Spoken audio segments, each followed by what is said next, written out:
എന്നെക്കൊണ്ട് പറ്റുന്നില്ല. ഞാൻ വല്ലാതെ തളർന്നുപോയി. ഇങ്ങനെ തളരരുത്. നീ എന്തിനാടാ ഇഞ്ചി തിന്ന കുരങ്ങനെ പോലെ മുഖം ഇങ്ങനെ അങ്ങ് വെച്ചേക്കുന്നേ? വീണ്ടും എന്തെങ്കിലും സൂയിസൈഡിന് പ്ലാൻ വല്ലതും ചെയ്യുന്നുണ്ടോ? നീ ഒന്ന് പോടാ. ഞാൻ വല്ലാതെ തളർന്നു പോയിരിക്കുക. തളർന്നു പോകുന്നവന് ശക്തി നൽകുമെന്ന് കർത്താവ് പറഞ്ഞിട്ടുള്ളതല്ലേ? മനുഷ്യരല്ലേ പറ്റില്ലെന്ന് പറഞ്ഞത്? യഹോവ അങ്ങനെ പറഞ്ഞിട്ടില്ലല്ലോ. തളർന്നു പോവുക തന്നെ ചെയ്യും. കാരണം ലോകത്ത് കഷ്ടപ്പാടുകളുണ്ട്. പ്രശ്നങ്ങളും പോരാട്ടങ്ങളും നിറഞ്ഞ ലോകമാണ്. പലപ്പോഴും നമ്മൾ മടുത്തുപോകും. പക്ഷേ കർത്താവ് പറയുന്നു, കർത്താവിന്റെ വചനം മനോഹരമായി പറയുന്നു, അവൻ ശക്തി നൽകും എന്ന്. നമ്മൾ തളർന്നു പോകുമ്പോൾ ശക്തി നൽകുന്ന കർത്താവിനെ നിങ്ങൾ സമീപിക്കുമ്പോൾ കർത്താവ് നമുക്ക് ശക്തി നൽകുന്നതാണ്.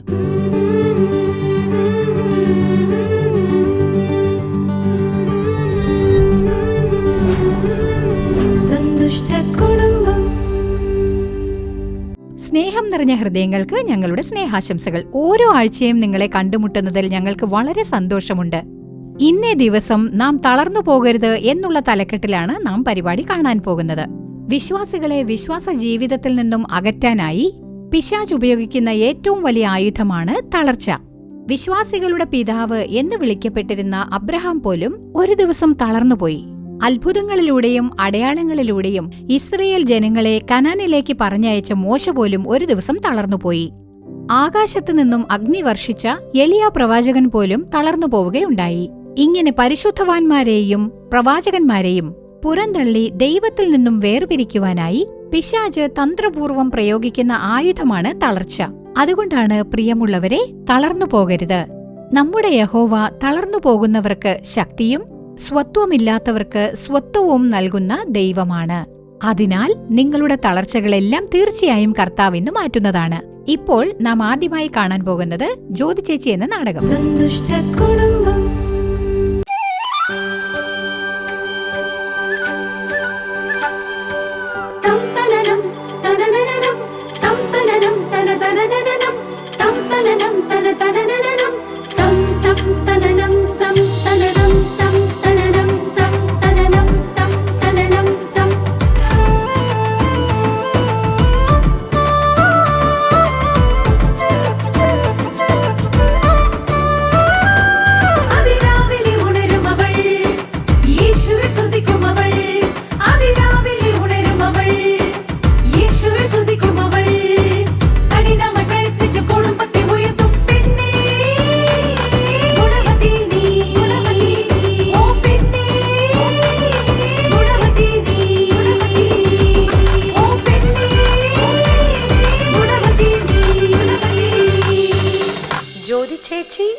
നോക്ക്, വെറുതെ ന്യായം ഒന്നും സംസാരിക്കണ്ട. ലോകത്തുള്ളവരാരും തരാത്ത കാര്യമാണോ ചോദിക്കുന്നത്? ദേ നോക്കുമോളെ, എന്റെ അനുഭവത്തിൽ പറയാ, കാശ് കൊടുക്കാതെ ഈ ലോകത്ത് ഒരു കാര്യവും നടക്കില്ല.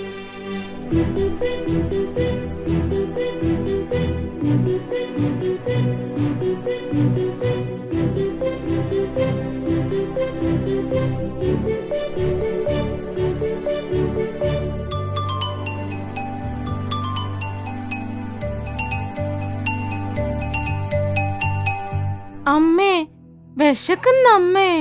ഇന്ന് കഴിക്കാൻ ഒന്നും ഉണ്ടാക്കിയില്ലല്ലോ അമ്മേ. സോറിഡാ, അമ്മ ഇപ്പൊ നിനക്ക് എന്തെങ്കിലും ഉണ്ടാക്കി തരാം. അമ്മേ, അമ്മ ഈടെയായിട്ട് എപ്പോഴും ഇങ്ങനെയാണ്. എപ്പോ നോക്കിയാലും എന്തൊക്കെയോ ആലോചിച്ചുകൊണ്ടിരിക്കുന്നു. ഒന്നിലും തീരെ ശ്രദ്ധയില്ല. അങ്ങനെ ഒന്നുമില്ല മോനെ. മോനൊന്ന് വെയിറ്റ് ചെയ്യേ, ഞാൻ എന്തെങ്കിലും പോയി ഉണ്ടാക്കി എടുത്തോണ്ട് വരാം.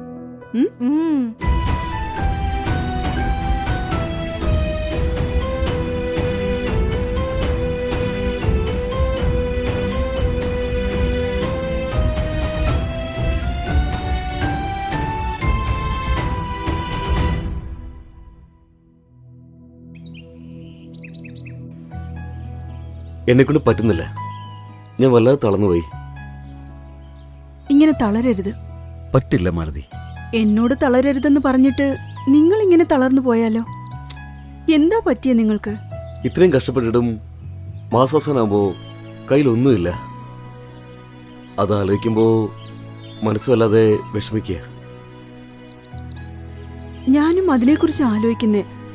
പക്ഷേ എന്തുകൊണ്ടാണെന്ന് മനസ്സിലാവുന്നില്ല. നമ്മളെക്കാളും കുറവ് സമ്പാദിക്കുന്നവര് പോലും സന്തോഷമായി ജീവിക്കുമ്പോ നമ്മുടെ വീട് മാത്രം എന്താ ഇങ്ങനെയെന്ന് അറിയുന്നില്ല. അളിയാ, ഇന്നലെ നമ്മുടെ രാജുവിൻ്റെ അടുത്ത് കടം വാങ്ങിച്ച ആൾ ഓടിപ്പോയിന്ന് കേട്ടു. അവൻ കുറെ അഹങ്കരിച്ചതാ. ഇവനെന്താ ഇങ്ങനെ നിൽക്കുന്നേ? നീ എന്തിനാടാ ഇഞ്ചി നിന്ന കുരങ്ങനെ പോലെ മുഖം ഇങ്ങനെ അങ്ങ് വെച്ചേക്കുന്നേ? വീണ്ടും വല്ല സൂയിസൈഡിനുള്ള പ്ലാനിങ് വല്ലതും ഉണ്ടോ? നീ ഒന്ന് പോടാ. ഞാൻ വല്ലാതെ തളർന്നു പോയിരിക്കുക. എന്താടാ, എന്താ പറ്റിയേ? ഇന്നലെ എൻ്റെ അമ്മയുടെ ബന്ധുവീട്ടിൽ പോയിരുന്നു. അവിടെ ചെന്നപ്പോൾ അവർ മോനെതിരെ കല്യാണമല്ലേന്ന് ചോദിച്ചു. അപ്പോൾ എൻ്റെ അമ്മ എന്താ നിങ്ങളുടെ മോളെ കെട്ടിച്ചു കൊടുത്തുകൂടെ എന്ന് ചോദിച്ചു. ബന്ധത്തിൽ നിന്ന് തന്നെ ആകുമ്പോൾ നല്ലതല്ലേ എന്നും ചോദിച്ചു. പറഞ്ഞാൽ എന്താടാ തെറ്റ്? എടാ, അവരതിന് മറുപടി പറഞ്ഞാൽ എന്താണെന്നറിയോ? ജോലിയും കൂലിയൊന്നും ഇല്ലാത്ത നിങ്ങളുടെ മകന് കൊടുക്കുന്നതിന് പകരം എൻ്റെ മകളെ കെട്ടിക്കാതിരിക്കുന്നതല്ലേ നല്ലതെന്നാണ് ചോദിച്ചത്.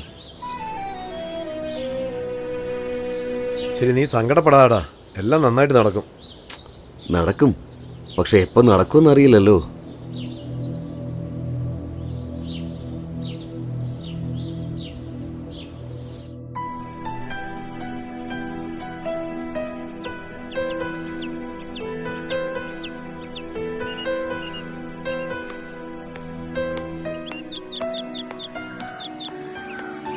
ജോൺ എന്താ ഇവിടെ നിൽക്കുന്നേ? ട്യൂഷൻ കഴിഞ്ഞ് വീട്ടിൽ പോയില്ലേ? ആന്റിയെ വെയിറ്റ് ചെയ്ത് നിന്നതാ. എന്നെ കാത്തോ? എന്താ മോനെ? ആന്റി, എന്റെ അമ്മ എപ്പോഴും സങ്കടപ്പെട്ടോണ്ടേ ഇരിക്കുന്നു. എന്നോട് ശരിക്കും സംസാരിക്കുന്നത് പോലുമില്ല. എനിക്കതുകൊണ്ട് ഭയങ്കര വിഷമം തോന്നുന്നു. ആന്റിയല്ലേ എന്റെ അമ്മയെ എപ്പോഴും ഉപദേശിക്കാൻ വരാറുള്ളത്. എന്റെ അമ്മയും അത് തന്നെയാണ് ചോദിക്കുന്നത്. അതുകൊണ്ട് ആന്റി ഒന്ന് വന്ന് സംസാരിക്കേ. ആന്റി സംസാരിച്ച എന്റെ അമ്മയുടെ മനസ്സ് ശരിയാകും. ശരി മോനെ, നീ വീട്ടിലേക്ക് പോ. ആന്റി അങ്ങോട്ട് വന്നേക്കാം. Okay aunty. പതുക്കെ സൂക്ഷിച്ചു പോണേ. Okay aunty.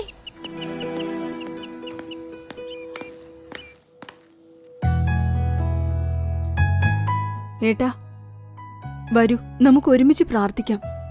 നീ പ്രാർത്ഥിച്ചു, ഞാൻ പിന്നെ വരാം. എന്താ, നിങ്ങൾ ഒറ്റയ്ക്കും പ്രാർത്ഥിക്കാറില്ല? ഒരുമിച്ച് പ്രാർത്ഥിക്കാനെങ്കിലും വന്നൂടെ? എനിക്കൊന്നിനും മനസ്സ് വരുന്നില്ലടി. ഞാൻ വല്ലാതെ തളർന്നു പോയിരിക്കുക. അതുകൊണ്ടാ നിങ്ങൾക്ക് പ്രാർത്ഥിക്കാൻ കഴിയാത്തത്. പ്ലീസ്, നിങ്ങളൊന്ന് വന്നേ. നീ പൊയ്ക്കോ. ഏട്ടാ,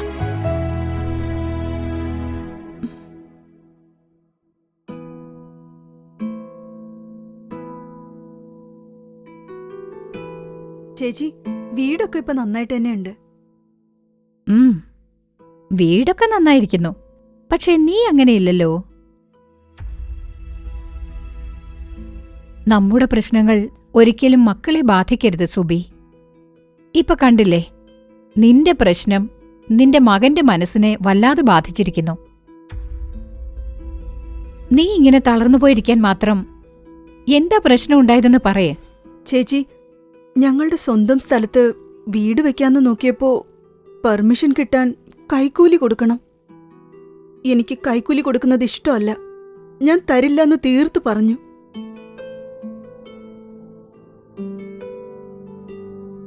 ഏകദേശം 4 വർഷങ്ങളായി ഞാൻ എത്രയോ ശ്രമിച്ചിട്ടും പറ്റുന്നില്ല ചേച്ചി. ഇനി അങ്ങോട്ട് പറ്റുമോന്നും അറിയില്ല. അത് ഓർക്കുമ്പോഴാ മനസ്സിന് വല്ലാത്തൊരു വിഷമം. നിന്റെ ആ ചുറ്റുപാട് എനിക്ക് മനസ്സിലാകും സുബി. നീ ഇങ്ങനെ തളർന്നു പോയിരുന്ന എല്ലാം ശരിയാകുമെന്നാണോ? ഇത് പിശാചിന്റെ തന്ത്രമാ. ഇന്ന് ഓരോരുത്തരെയും തളർച്ചയെന്ന കയറുകൊണ്ട് അവൻ കെട്ടിവെച്ചിരിക്കുക. അതായത് വിചാരിച്ചത് നടന്നില്ലെങ്കിൽ, ആഗ്രഹിച്ചത് കിട്ടിയില്ലെങ്കിൽ ജനങ്ങൾ അതോർത്തു മനസ്സ് വിഷമിച്ചുകൊണ്ടിരിക്കുക. പിന്നീട് ആ മനോവിഷമത്തിൽ നിന്നും പുറത്തു വരാൻ കഴിയാതെ ബുദ്ധിമുട്ടുകയാ. തളർന്നു പോകുന്നവന് ശക്തി നൽകുന്ന യഹോവയെ അവർ മറന്നുപോകുന്നു. അതെ സുബി, തളർന്നു പോകുന്നവന് ശക്തി നൽകുമെന്ന് യഹോവ പറഞ്ഞിട്ടുള്ളതല്ലേ. മനുഷ്യരല്ലേ പറ്റില്ലെന്ന് പറഞ്ഞത്. യഹോവ അങ്ങനെ പറഞ്ഞിട്ടില്ലല്ലോ. പിന്നെ എന്തിനാ നീ ഇങ്ങനെ തളർന്നു പോകുന്നത്? ധൈര്യമായിരിക്കെ, വിശ്വാസം മാത്രം കൈവിടരുത്. തീർച്ചയായും നിനക്ക് അത്ഭുതം നടക്കും. ഞാനും പല കുടുംബങ്ങളിലും കണ്ടിട്ടുണ്ട്, ജോലിയില്ലെങ്കിൽ വിഷമിക്കും, കുഞ്ഞില്ലെങ്കിൽ വിഷമിക്കും, വിചാരിച്ചത് നടന്നില്ലെങ്കിൽ വിഷമിക്കും. ഇങ്ങനെയാണ് പലരും ഉള്ളത്. ഇപ്പൊ നിന്റെ അവസ്ഥയും അങ്ങനെയായില്ലേ? ഇന്ന് തന്നെ നീ ഉണരണം. തളർച്ചയൊക്കെ കുടഞ്ഞു കളഞ്ഞ് നീ എണീക്കണം. ചേച്ചി, ഇതൊക്കെ എനിക്കും അറിയാം. എന്നാലും ഇതിന്ന് പുറത്തു വരാൻ കഴിയുന്നില്ല ചേച്ചി. ഞാൻ ഇനി എന്താ ചെയ്യുക?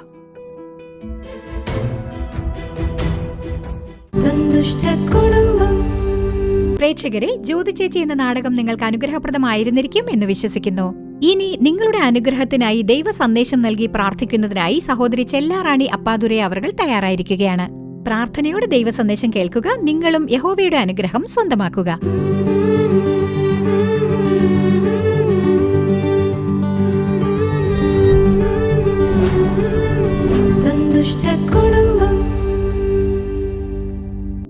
കർത്താവിന്റെ നാമം മഹത്വപ്പെടട്ടെ. നല്ല വീട് എന്ന പരിപാടിയിലൂടെ നിങ്ങളെ കണ്ടുമുട്ടുന്നതിൽ വളരെ സന്തോഷമുണ്ട്. അതുമാത്രമല്ല, ഇന്ന് നിങ്ങളോടൊപ്പം കർത്താവിന്റെ വചനം ധ്യാനിക്കാനും കർത്താവിന് മുൻപാകെ പ്രാർത്ഥിക്കാനുമുള്ള ഒരു കൃപ കർത്താവ് എനിക്ക് തന്നതുകൊണ്ട് ഹൃദയത്തിന്റെ ആഴത്തിൽ നിന്നും ഞാൻ കർത്താവിനെ സ്തുതിക്കുന്നു, സ്തോത്രം പറയുന്നു. പ്രിയമുള്ളവരെ, കഷ്ടപ്പാടുകളുള്ള ലോകത്താണ് നാം ജീവിക്കുന്നത്. കഷ്ടപ്പാടുകളും പോരാട്ടങ്ങളും പ്രശ്നങ്ങളും ഉണ്ട്. കർത്താവിന്റെ വചനം പറയുന്നുണ്ട്, ഈ ലോകത്ത് നിങ്ങൾക്ക് കഷ്ടപ്പാടുകൾ ഉണ്ടാകും എന്ന്. ഈ കഷ്ടപ്പാടുകളിലൂടെ കടന്നുപോയി തളർന്നുപോയി എന്ന് പറയുന്ന പലരുമുണ്ട്. ശുശ്രൂഷപാതയിലായാലും ശരി, പലരും എന്നെ കണ്ട് പ്രാർത്ഥിക്കാനായി വരുമ്പോൾ പറയുന്ന ഒരു കാര്യം, എല്ലാ വശത്തു നിന്നും എനിക്ക് സമ്മർദ്ദമാണ്, അതുകൊണ്ട് ഈ കഷ്ടപ്പാടുകളും പ്രശ്നങ്ങളും എനിക്ക് സഹിക്കാൻ പറ്റുന്നില്ല, ഞാൻ ആകെ തളർന്നുപോയിരിക്കുകയാണ് എന്ന് പറയുന്നവരുണ്ട്. അതുമാത്രമല്ല, കടം കയറിയിട്ട് അതിൽ നിന്ന് എങ്ങനെ പുറത്തു വരണം എന്നറിയില്ല. അതിനുള്ള അനുഗ്രഹം നിറഞ്ഞ ഒരു വഴിയും തുറക്കപ്പെടുന്നില്ല. എത്രയോ ശ്രമിക്കുന്നു, എന്തൊക്കെയോ ചെയ്തു നോക്കുന്നുണ്ട്, പക്ഷേ കടബാധ്യതയിൽ നിന്ന് പുറത്തു വരാൻ പറ്റുന്നില്ല. അതിനാൽ വല്ലാതെ തളർന്നുപോയി, ഞാൻ മാത്രമല്ല എന്റെ കുടുംബം മൊത്തം പ്രശ്നത്തിലാണ് എന്നൊക്കെ പറയുന്ന സഹോദരീ സഹോദരന്മാരുണ്ട്. അതേപോലെ തന്നെ മക്കളുടെ കാര്യത്തിൽ മാതാപിതാക്കൾ പലരും വന്ന് പറയാറുണ്ട്, മക്കളുടെ കാര്യം നിറവേറ്റിക്കൊടുക്കാനാവാത്ത ഒരു ചുറ്റുപാടിൽ ഉള്ളതുകൊണ്ട് തന്നെയാണ് ഞങ്ങൾ തളർന്നു പോകുന്നത്. മക്കളുടെ അനുഗ്രഹത്തിൽ തടസ്സങ്ങൾ ഉണ്ടാകുന്നു, അതുകൊണ്ട് ഞങ്ങൾ ആകെ മടുത്തിരിക്കുകയാണ്. മക്കളുടെ പഠിത്തത്തിന്റെ കാര്യത്തിൽ ഒരു അനുഗ്രഹവും കാണുന്നില്ല, മക്കളുടെ ജോലിക്കാര്യത്തിലായാലും ഒരു വഴിയും തുറക്കുന്നില്ല എന്ന സ്ഥിതിയാണ്. ജോലിയിലാകെ തടസ്സങ്ങൾ കാണപ്പെടുന്നു. ജോലിയിൽ മക്കൾക്ക് ന്യായമായും കിട്ടേണ്ട പ്രൊമോഷൻ, സ്ഥാനക്കയറ്റം കിട്ടുന്നില്ല, അതുകൊണ്ട് മക്കളും വിഷമത്തിലാണ്, ഞങ്ങളും ആകെ വിഷമത്തിലാണ് എന്ന് പറയുന്ന പേരൻസ് ഉണ്ട്. ജോലിക്ക് പോകുന്ന ധാരാളം യങ്സ്റ്റേഴ്സ് എന്നോട് പറയാറുണ്ട്, ഞാൻ സത്യസന്ധമായിട്ടാണ് ജോലി ചെയ്യുന്നത്, എന്നിട്ടും ജോലിയിൽ ന്യായമായിട്ടും കിട്ടേണ്ട സ്ഥാനക്കയറ്റം, പ്രൊമോഷൻ എനിക്ക് കിട്ടുന്നില്ല. എത്രയോ വർഷമായി ഞാൻ കാത്തിരിക്കുകയാണ്, അതുകൊണ്ട് ഞാൻ ആകെ മടുത്തുപോയി എന്ന് പറയുന്നവരുണ്ട്. മറ്റു ചിലർ പറയാറുണ്ട്, ഞങ്ങളുടെ കുടുംബത്തെ ശാപം പിന്തുടർന്നു വരുന്നു. ഒരു പ്രശ്നം കഴിയുമ്പോൾ വേറൊരു പ്രശ്നം. ഒരാൾക്ക് അസുഖമൊക്കെ മാറി ഭേദമായിട്ട് വരുമ്പോഴേക്കും മറ്റൊരാൾക്ക് അസുഖം തുടങ്ങും. ഇങ്ങനെ മാറി മാറി കുടുംബത്തിൽ അസുഖം ബാധിക്കുന്നത് കൊണ്ട് വല്ലാതെ മടുത്തുപോയി, എന്ത് ചെയ്യണമെന്നറിയില്ല എന്ന് പറയും. അതോടൊപ്പം തന്നെ ചിലർക്ക് ദാരിദ്ര്യവും പട്ടിണിയുമാണ്. 3 നേരത്തെ ആഹാരത്തിന് പോലും വകയില്ല. എത്രയോ വലിയ പണക്കാരനായിരുന്നു, സ്വത്തൊക്കെ ഉണ്ടായിരുന്നു, പക്ഷെ ഇപ്പൊ ദാരിദ്ര്യം, നഷ്ടങ്ങളും കഷ്ടപ്പാടും, കടവും കയറി കിടക്കുകയാണ്, ആഹാരത്തിന് പോലും വകയില്ലാത്ത ചുറ്റുപാട് എന്ന് പറയുന്നവരുമുണ്ട്. എന്നാൽ എന്റെ പ്രിയപ്പെട്ടവരെ, യെശയ്യാവ് 40-ാം അധ്യായം 29-ാം വചനം പറയുന്നു, അവൻ ക്ഷീണിച്ചിരിക്കുന്നവന് ശക്തി നൽകുന്നു എന്ന്. നമ്മൾ ക്ഷീണിച്ചു പോകും, കാരണം കഷ്ടപ്പാടുകൾ നിറഞ്ഞ ലോകമാണ്. കഷ്ടപ്പാടുകളും പ്രശ്നങ്ങളും ഉണ്ടാകും, നമുക്ക് തീർച്ചയായും മടുപ്പ് തോന്നും. പക്ഷേ കർത്താവ് പറയുന്നു, കർത്താവിന്റെ വചനം മനോഹരമായി പറയുന്നു, അവൻ ശക്തി നൽകും എന്ന്. നമ്മൾ തളർന്നു പോകുമ്പോൾ ശക്തി നൽകുന്ന കർത്താവിനെ നിങ്ങൾ സമീപിക്കുമ്പോൾ കർത്താവ് നമുക്ക് ശക്തി നൽകും. ഇന്ന് നമുക്ക് മനസ്സിനൊരു തളർച്ച അനുഭവപ്പെടുമ്പോൾ, കഷ്ടപ്പാടുകളും പ്രശ്നങ്ങളും പോരാട്ടങ്ങളും കാരണം മനസ്സിനൊരു ക്ഷീണം തട്ടുമ്പോൾ തന്നെ എന്തെന്നറിയാത്ത ഒരു ഭയം വരും, ആശങ്കയുണ്ടാവും, ദുഃഖമുണ്ടാവും. അതുകൊണ്ട് ചിലരൊക്കെ പറയാറുണ്ട്, എനിക്ക് മുമ്പത്തെ പോലെ പ്രാർത്ഥിക്കാൻ പറ്റുന്നില്ല, മനസ്സിനൊരു ക്ഷീണം തട്ടിയ ഉടനെ ആത്മീയ ജീവിതത്തിന് തളർച്ച വരുന്നു. മുമ്പത്തെ പോലെ എനിക്ക് വിശ്വസിക്കാൻ കഴിയുന്നില്ല, മുമ്പത്തെ പോലെ എനിക്ക് ഏകാഗ്രതയോടുകൂടി കർത്താവിന്റെ വചനം ധ്യാനിക്കാൻ പറ്റുന്നില്ല, എനിക്ക് ശുശ്രൂഷ പോലും ചെയ്യാൻ പറ്റുന്നില്ല, എത്രയോ ശുശ്രൂഷ ചെയ്തതാണ്, എനിക്കിപ്പോൾ അതും പറ്റുന്നില്ല എന്റെ കഷ്ടപ്പാടുകളും പ്രശ്നങ്ങളും ബലഹീനതകളും കാരണം ഞാൻ തന്നെ ആകെ തളർന്നിരിക്കുകയാണ്. ഞാൻ എങ്ങനെ മറ്റുള്ളവരോട് കർത്താവിന്റെ വചനം പറഞ്ഞ് മനസ്സിലാക്കി കൊടുക്കും? ഭയപ്പെടരുത്, ദുഃഖിക്കരുത് എന്ന് ഞാൻ എങ്ങനെ അവരോട് പറയും? എന്റെ മനസ്സിനുള്ളിൽ തന്നെ ഒരു തളർച്ച അനുഭവപ്പെടുമ്പോൾ എന്റെ മനസ്സിന് തന്നെ ഒരു ദുഃഖവും തളർച്ചയുമുണ്ട്. ഈ ഒരവസ്ഥയിൽ മറ്റുള്ളവരോട് നിങ്ങൾ തളർന്നു പോകരുത് എന്നെനിക്ക് എങ്ങനെ അവരോട് പറയാൻ പറ്റും? അതുകൊണ്ട് എനിക്കിപ്പോൾ ശുശ്രൂഷ പോലും ചെയ്യാൻ പറ്റുന്നില്ല. ഇതുപോലെ പറയുന്ന സഹോദരിമാരുണ്ട്. പ്രിയപ്പെട്ടവരെ, കർത്താവിന്റെ വചനം പറയുന്നു, ലൂക്കോസ് 18-ാം അധ്യായം 1-ാമത്തെ വചനം പറയുന്നു, മടുത്തു പോകാതെ എപ്പോഴും പ്രാർത്ഥിക്കണം എന്ന്. ശക്തി നൽകുന്ന കർത്താവിന് മുൻപാകെ നമ്മൾ പ്രാർത്ഥിക്കുമ്പോഴാണ് ആ ശക്തി നമുക്ക് നേടാനാവുക. ദാനിയേൽ 8-ാം അധ്യായം നോക്കുകയാണെങ്കിൽ ദാനിയേൽ പറയുന്നുണ്ട്, ഞാൻ തളർന്നുപോയി, എനിക്ക് അസുഖം പിടിപെട്ടു. അതേ ദാനിയേൽ 9-ാം അധ്യായത്തിലെ 1-ാം വചനം വായിച്ചു നോക്കിയാൽ ദാനിയേൽ പറഞ്ഞു, ഞാൻ ഉപവസിക്കുന്നു, ഞാൻ അപേക്ഷിക്കുന്നു, ഞാൻ പ്രാർത്ഥിക്കുന്നു, ഞാൻ അപേക്ഷിക്കുന്നു എന്ന് പറയുന്നു. അതുകൊണ്ട് മടുപ്പ് എല്ലാവരുടെ ജീവിതത്തിലും ഉണ്ടാകും. കാരണം നമ്മുടെ ലോകം അങ്ങനെയാണ്. കഷ്ടപ്പാടുകളും പോരാട്ടങ്ങളും പ്രശ്നങ്ങളും ഈ ലോകത്തുണ്ട്. പക്ഷേ നമ്മുടെ മനസ്സിന്റെ കാര്യം എടുക്കുകയാണെങ്കിൽ തളർച്ചയുണ്ടാകും. എന്റെ പ്രിയമുള്ളവരെ, കർത്താവിന്റെ വചനം പറയുന്നു റോമറിൽ, തളർന്നു പോകാതെ സത്പ്രവൃത്തികൾ ചെയ്യുക എന്ന് വചനം പറയുന്നുണ്ട്. ഒരു വശത്ത് മടുപ്പ് തോന്നും. അങ്ങനെയൊക്കെ ഉണ്ടെങ്കിലും കർത്താവിന്റെ വചനത്തിന് കീഴടങ്ങി സത്പ്രവൃത്തി ചെയ്യുന്ന സ്വഭാവം നമുക്കുണ്ടായിരിക്കണം. സഹായവും സത്പ്രവൃത്തിയും ചെയ്യണം. മറ്റുള്ളവരെ സഹായിക്കണം, അവരോട് നന്നായി ഇടപഴകണം. കർത്താവിന്റെ വചനം എടുത്തു പറഞ്ഞ് മറ്റുള്ളവർക്ക് നാം ധൈര്യം പകരണം. അതുമാത്രമല്ല, 2 കൊരിന്ത്യരിൽ പറഞ്ഞിട്ടുണ്ട്, ക്ഷീണിച്ചു പോകാതെ ശുശ്രൂഷ ചെയ്യുവിൻ എന്ന് പറഞ്ഞിട്ടുണ്ട്. അപ്പോൾ ശുശ്രൂഷ ചെയ്യുന്ന നമുക്ക് എപ്പോഴും എല്ലാം അനുഗ്രഹമായിരിക്കും, നമ്മൾ വിചാരിച്ച കാര്യങ്ങളെല്ലാം നല്ലതുപോലെ നടക്കും എന്ന് പ്രതീക്ഷിക്കരുത്. കഷ്ടപ്പാടുകൾ ഉണ്ടാകും, അത് ഈ ലോകത്തുള്ളതാണ്. എങ്കിലും അവയുള്ളപ്പോഴും കർത്താവ് നമ്മെ ശുശ്രൂഷയ്ക്ക് വിളിച്ചിരിക്കുകയാണ്. ഈ കഷ്ടപ്പാടുകൾക്കും പോരാട്ടങ്ങൾക്കുമിടയിൽ കർത്താവിന്റെ ശുശ്രൂഷ നമ്മൾ എങ്ങനെയെങ്കിലും ചെയ്യണം എന്ന് പറഞ്ഞ് കർത്താവിന്റെ അടുക്കൽ നിന്ന് ശക്തി പ്രാപിച്ച് അവന്റെ ഉന്നതമായ ദൈവബലം കൊണ്ട് നാം നിറയ്ക്കപ്പെട്ട് കർത്താവിന്റെ ശക്തി കൊണ്ട് ചെയ്യാനുള്ള ശുശ്രൂഷ തീർച്ചയായും ചെയ്യണം. അതുമാത്രമല്ല, ഗലാത്യരിലും പറഞ്ഞിട്ടുണ്ട്, തളർന്നു പോകാതെ നന്മ ചെയ്യുവിൻ എന്ന് പറഞ്ഞിട്ടുണ്ട്. ഒരുപക്ഷെ ഇതുവരെ എത്രയോ പേർക്ക് നന്മ ചെയ്തിട്ടുണ്ടാവും. അങ്ങനെ നന്മ ചെയ്യുന്നതിൽ യാതൊരു കുറവും വരുത്തരുത്. ഒരു വശത്ത് മടുപ്പ് തോന്നും. അപ്പോൾ കർത്താവിനോട് പറയുക, എനിക്ക് ശക്തി തരണേ കർത്താവേ എന്നു പറഞ്ഞ് പ്രാർത്ഥിച്ചുകൊണ്ടത് ചെയ്യുമ്പോൾ തീർച്ചയായും അതിനുള്ള ശക്തി കർത്താവ് നൽകും. ശുശ്രൂഷ തുടർന്ന് ചെയ്യാനുള്ള വഴികൾ തുറന്നു തരും. നന്മ ചെയ്യുവാനായി നമ്മുടെ കരങ്ങളെ കർത്താവ് അനുഗ്രഹിക്കും. ഇന്ന് നിങ്ങളുടെ മുൻപാകെ കർത്താവിന്റെ നാമം മഹത്വപ്പെടുന്നതിനായി, ആ ശുശ്രൂഷ ചെയ്യുന്നതിനായി എന്നെ കൃപയോടെ കർത്താവ് നിർത്തിയിരിക്കുന്നു. കർത്താവിന്റെ ആ വലിയ കൃപ കൊണ്ട് കുടുംബത്തോടെ ശുശ്രൂഷ ചെയ്യുന്നതിനായി കർത്താവ് എത്രയോ വർഷങ്ങൾ എന്നെയും എന്റെ ഭർത്താവ് സഹോദരൻ അപ്പാദുരെ അവർകളെയും കർത്താവ് ഉപയോഗിച്ചു. കുടുംബത്തോടെ ശുശ്രൂഷ ചെയ്ത് കർത്താവിന്റെ നാമം ഞങ്ങൾ മഹത്വപ്പെടുത്തി. കർത്താവിന്റെ വലിയ കൃപയാണ്. പക്ഷേ ഒട്ടും പ്രതീക്ഷിക്കാതെ 2021 എന്റെ ഭർത്താവ് സഹോദരൻ അപ്പാദുരെ അവർകൾ കർത്താവിന്റെ പാദങ്ങളിലേക്ക് ചെല്ലേണ്ട അവസ്ഥ വന്നു. ആ കാര്യം, ആ ഒരു ചുറ്റുപാടും അതിനുള്ള സമയവും വന്ന ഉടനെ എനിക്കത് സഹിക്കാനുള്ള ശക്തിയില്ലായിരുന്നു.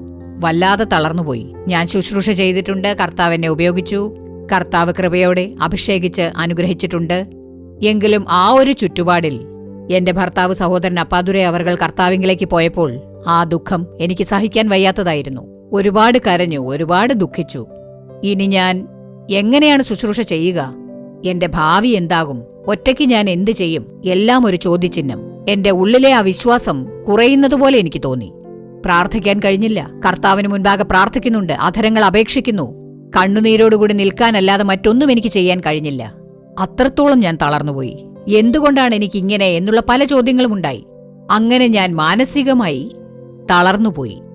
ഇനി അങ്ങോട്ട് ഭാവിയെക്കുറിച്ചുള്ള ഭയം, എങ്ങനെ ശുശ്രൂഷ ചെയ്യും, എങ്ങനെ കർത്താവിന്റെ വചനം പ്രസംഗിക്കും എന്നൊക്കെയുള്ള ചോദ്യങ്ങൾ. തളർന്നുപോയി അദ്ദേഹമില്ലാത്തത് കാരണം. ആ ദിവസങ്ങളിൽ കർത്താവിന്റെ വചനമനുസരിച്ച് യെശയ്യാവ് 40 ശക്തി നൽകുന്ന, ക്ഷീണിച്ചുപോയവന് ബലം നൽകുന്നവനാണവൻ. ആ ഒരു വചനം മനസ്സിൽ ധ്യാനിച്ച് ശക്തി നൽകുന്ന കർത്താവിന്റെ പാദങ്ങളിൽ അഭയം പ്രാപിച്ച് ഞാൻ പ്രാർത്ഥിക്കാൻ തുടങ്ങി. വേറൊരു വഴിയുമില്ല. കർത്താവേ, ഞാൻ ദുഃഖിക്കുന്നു. വന്നാലും അങ്ങയുടെ ശുശ്രൂഷ ഞാൻ ചെയ്യണ്ടേ കർത്താവേ? ഞാനിനി എന്തു ചെയ്യും? കർത്താവേ, പരിശുദ്ധാത്മാവിനെ ശുശ്രൂഷയ്ക്കായി വിളിച്ചിരിക്കുന്നു. എനിക്ക് അങ്ങ് തന്നെ ശക്തി തരണം. എന്നു പറഞ്ഞ് കർത്താവിങ്കൽ ഞാൻ സ്വയം സമർപ്പിച്ചു. വേറെ വഴി എനിക്കറിയില്ലായിരുന്നു. കർത്താവല്ലാതെ എനിക്ക് വേറെ വഴിയില്ല. അപ്പോൾ ഞാനും എന്റെ മകളും കൂടി കർത്താവിന് മുൻപാകെ ഞങ്ങളുടെ ദുഃഖവും ഭാവിയെക്കുറിച്ചുള്ള ഞങ്ങളുടെ ഭയവും തളർച്ചയും മാറുന്നതിനായി, കർത്താവിന്റെ ശക്തി ഞങ്ങൾക്ക് ലഭിക്കുന്നതിനായി പ്രാർത്ഥിച്ചു. കർത്താവ് വ്യക്തമായി സംസാരിക്കാൻ തുടങ്ങി. കർത്താവ് തന്റെ ജനത്തെ ഒരുമിപ്പിക്കുന്നു. ഇത് എന്റെ ജനത്തെ ഒരുമിപ്പിക്കുന്ന കാലമാണ്. അവസാന കാലം. അവന്റെ തിരിച്ചുവരവ് ഉടനെയുണ്ട്. ഈ നാളുകളിൽ നീ ശക്തമായി പ്രവർത്തിക്കണം എന്ന് പരിശുദ്ധാത്മാവ് വ്യക്തമായി എന്നോട് പറഞ്ഞ ഉടനെ തന്നെ ആ ദൈവബലം കൊണ്ടാണ് കർത്താവിനെ വീണ്ടും ഉണർത്തിയത്. കർത്താവിന്റെ ബലം കൊണ്ടാണ് ആ അവശതയെ അകറ്റി കർത്താവിന്റെ ശുശ്രൂഷ ചെയ്യുന്നതിനായി എന്നെ അനുഗ്രഹിച്ചത്. എന്റെ പ്രിയപ്പെട്ടവരെ, ദുഃഖവും നഷ്ടവും കഷ്ടപ്പാടുമുള്ളപ്പോൾ നിങ്ങൾക്ക് മടുപ്പ് തോന്നിയേക്കാം. കർത്താവിൽ നിന്നും ആ ശക്തി സ്വീകരിക്കുക. ഇന്നത്തെ നമ്മുടെ ഈ ലോകത്ത് എല്ലാവർക്കും കഷ്ടപ്പാടുകൾ ഉണ്ടാവും. അവയ്ക്കിടയിലും കർത്താവിന്റെ വചനം പറയുന്നത് പോലെ അവനെ നിങ്ങൾ സ്വീകരിക്കുമ്പോൾ ആ ശക്തി കർത്താവ് നിങ്ങൾക്ക് നൽകും. ആ ശക്തി നേടുന്നതിനായി, ഉന്നതമായ ആ ദൈവബലം നമ്മിൽ നിറയ്ക്കുന്നതിനായി കർത്താവിന് മുൻപാകെ നമുക്ക് പ്രാർത്ഥിക്കാം. സ്തോത്രം പറയുന്നു രാജാവേ, ഞങ്ങൾ അങ്ങയെ നന്ദിയോടുകൂടി സ്തുതിക്കുന്നു. സ്തോത്രം പറയുന്നു, സ്തുതിക്കുന്നു. കർത്താവെ, കഷ്ടപ്പാടുകളും പ്രശ്നങ്ങളും നിറഞ്ഞിരിക്കുന്ന ഈ ലോകത്ത് ഇന്നേ ദിവസം എത്രയോ പേർ മനോവിഷമത്തോടെയായിരിക്കും ഈ പരിപാടി കണ്ടുകൊണ്ടിരിക്കുന്നത്. കർത്താവെ, ക്ഷീണിച്ചു പോയവന് ശക്തി നൽകുന്ന കർത്താവ് അങ്ങ് മാത്രമാണ് യേശുവേ. തളർച്ചയെ അകറ്റുന്ന ഒരേ ഒരു ദൈവം അങ്ങ് മാത്രമാണ് യേശുവേ. ഈ സമയത്ത് അങ്ങയുടെ വചനം പോലെ കർത്താവെ, തളർന്നുപോയ എല്ലാവരെയും അങ്ങ് ശക്തീകരിക്കും വിധം അങ്ങയുടെ ഉന്നതമായ ശക്തി ഓരോരുത്തരിലും ഇറങ്ങുന്നതിനായി പ്രാർത്ഥിക്കുന്നു. ദൈവബലം കൊണ്ട് ഓരോരുത്തരെയും അങ്ങ് നിറയ്ക്കാനായി പ്രാർത്ഥിക്കുന്നു. ഈ സമയത്ത് ആരൊക്കെയാണോ കർത്താവെ എന്റെ തളർച്ച മാറ്റേണമേ എന്ന്, എനിക്ക് അങ്ങൊരു സ്വാതന്ത്ര്യം നൽകണമേ എന്ന് പ്രാർത്ഥിക്കുന്നത്, അവരോരോരുത്തരുടെയും അവശത കർത്താവ് മാറ്റേണമേ. അങ്ങയുടെ ഉന്നതമായ ദൈവബലം കൊണ്ടവരെ ഉണർത്തി അങ്ങയുടെ നാമം മഹത്വപ്പെടുത്തുവാനും ശുശ്രൂഷ ചെയ്യുവാനായി കർത്താവ് അനുഗ്രഹിക്കണമെന്ന് പ്രാർത്ഥിക്കുന്നു. മക്കൾ കാരണം തളർന്നുപോയിരിക്കുന്ന ഓരോരുത്തരെയും അങ്ങ് നോക്കേണമേ കർത്താവെ. മക്കളെ കർത്താവ് അനുഗ്രഹിക്കുന്നതിനായി ഞാൻ പ്രാർത്ഥിക്കുന്നു. കടബാധ്യത കാരണം തളർന്നുപോയിരിക്കുന്ന ഓരോരുത്തരെയും കർത്താവെ, ആ കടബാധ്യതയിൽ നിന്ന് സ്വാതന്ത്ര്യം നൽകുവാനായി യേശുവിന്റെ നാമത്തിൽ ഞാൻ പ്രാർത്ഥിക്കുന്നു. കഷ്ടപ്പാടുകളും പോരാട്ടങ്ങളും കാരണം വല്ലാതെ തളർന്നുപോയി എന്ന് പ്രാർത്ഥിച്ചുകൊണ്ടിരിക്കുന്ന ഓരോരുത്തരെയും കർത്താവെ അങ്ങ് അനുഗ്രഹിച്ച് വഴി തുറന്നു കൊടുക്കണമേ എന്ന് പ്രാർത്ഥിക്കുകയാണ്. യേശുവിന്റെ നാമത്തിൽ അനുഗ്രഹത്തിനുള്ള വഴി തുറക്കുമാറാകട്ടെ. അതുമാത്രമല്ല, പരിശുദ്ധാത്മാവ് ഇന്ന് തന്നെ അസുഖമുള്ളവരുടെ എല്ലാവരുടെയും ബലഹീനത മാറ്റി അവശതയോടുകൂടി ജീവിച്ചുകൊണ്ടിരിക്കുന്ന, മരിച്ചു പോകുമോ എന്നുള്ള ഭയത്തോടെ ജീവിക്കുന്ന ഓരോരുത്തരെയും കർത്താവിന്റെ കാൽവരി കുരിശിലെ രക്തം കൊണ്ട് കഴുകണമേ എന്ന് പ്രാർത്ഥിക്കുന്നു. ഓരോരുത്തരെയും അങ്ങ് ശക്തിപ്പെടുത്തണമേ. യേശുവിന്റെ നാമത്തിൽ തളർച്ചകളെല്ലാം മാറുന്നതിനായി ഞാൻ പ്രാർത്ഥിക്കുന്നു. കർത്താവ് അതേപടി ഓരോരുത്തർക്കും ശക്തി നൽകുന്നതിനായി നന്ദി. എന്റെ കർത്താവ് എല്ലാവരുടെയും പ്രാർത്ഥന കേട്ട് തളർന്നുപോയിരിക്കുന്ന ഓരോരുത്തർക്കും ശക്തി നൽകുന്നതിനായി അങ്ങേക്ക് നന്ദി. അങ്ങയുടെ നാമം മഹത്വപ്പെടുന്നതിനായി സ്തോത്രം. ഞങ്ങളിതാ സ്വയം സമർപ്പിക്കുന്നു. അങ്ങയുടെ നാമം മാത്രം മഹത്വപ്പെടട്ടെ. യേശുവിലൂടെ പ്രാർത്ഥന കേൾക്കണമേ നല്ല പിതാവേ, ആമേൻ. പ്രിയമുള്ളവരെ, ഇന്നത്തെ പരിപാടി നിങ്ങൾക്ക് അനുഗ്രഹപ്രദമായിരുന്നിരിക്കും എന്ന് ഞങ്ങൾ വിശ്വസിക്കുന്നു. നിങ്ങൾക്ക് ലഭിച്ച നന്മകളെക്കുറിച്ചും അനുഗ്രഹങ്ങളെക്കുറിച്ചും ഞങ്ങളെ അറിയിക്കാൻ മറക്കരുത്. നിങ്ങളുടെ പ്രാർത്ഥനാക്കുറിപ്പുകൾ എന്തുതന്നെയായാലും അത് കത്തുകളിലൂടെയോ ഇമെയിലിലൂടെയോ ഞങ്ങളെ അറിയിക്കാൻ മറക്കരുത്. നിങ്ങൾക്കായി പ്രാർത്ഥിക്കുന്നതിനും ഉപദേശങ്ങൾ നൽകാനും സഹോദരൻ മോഹൻ സി ലാസറസ് അവർകളും ദൈവ ശുശ്രൂഷകരും തയ്യാറായിരിക്കുകയാണ്. നാളെ ശനിയാഴ്ച സത്യം ടിവിയിലും ജീസസ് റെഡീം സോഷ്യൽ മീഡിയ പ്ലാറ്റ്ഫോമിലും സംപ്രേഷണം ചെയ്യാനിരിക്കുന്ന വരുവിൻ പ്രാർത്ഥിക്കാം എന്ന പരിപാടി മറക്കാതെ കാണുക. വീണ്ടും അടുത്തയാഴ്ച ഇതേ സമയം ഇതേ പരിപാടിയിലൂടെ കാണാം. അതുവരെ ദൈവകൃപ നിങ്ങളോടൊത്തുണ്ടാകുമാറാകട്ടെ.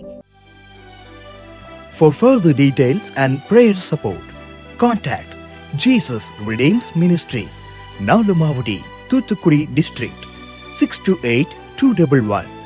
Our phone number 04639 353535. info@jesusredeems.org. Our website www.jesusredeems.com. God bless you.